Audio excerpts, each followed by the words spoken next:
Naku, saan kaya tayo kukuha ng pambayad para dito?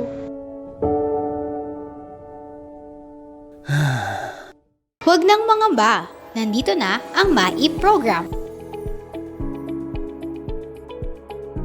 Ano ang MAIP? Program.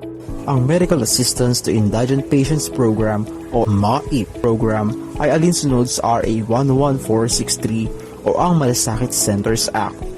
Ito ay programa ng Department of Health na naglalayong magbigay at patuloy na paigtingin ang tulong medikal sa mga pasyenteng nangangailangan. Ang mga individual na maaaring makatanggap ng medical assistance mula sa MAIP program ay ang lahat ng mga pasyenteng walang kakayahang magbayad ng kaukulang gastusin pang-medikal. Paano naman ako mabibigyan ng medical assistance? Simple lang, tandaan ang 5M.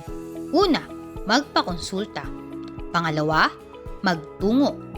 Pangatlo, magpa-interview. Pang-apat, magsumite.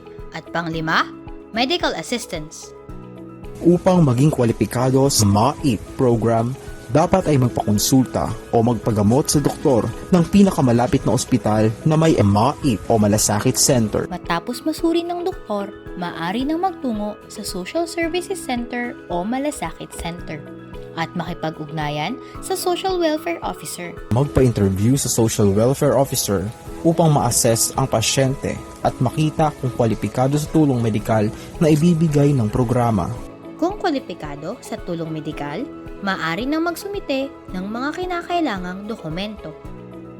Para sa mga inpatient o mga pasyente na nakakonfine sa ospital, mangyari lamang na ipasa ang mga sumusunod: total charges o hospital bill, clinical abstract, laboratory o diagnostic result, assessment, evaluation of SWO, at iba pang mga dokumentong kakailanganin ng ospital. Para naman sa mga outpatient o mga pasyente na nagpa-check up sa ospital, mangyari lamang na ipasa ang mga sumusunod: physician's prescription or request, medical certificate, assessment, evaluation of SWO, at iba pang mga dokumentong kakailanganin ng ospital. Matapos makumpleto ang mga kinakailangang dokumento, maibabawas na sa total bill ang medical assistance mula sa MAIP program.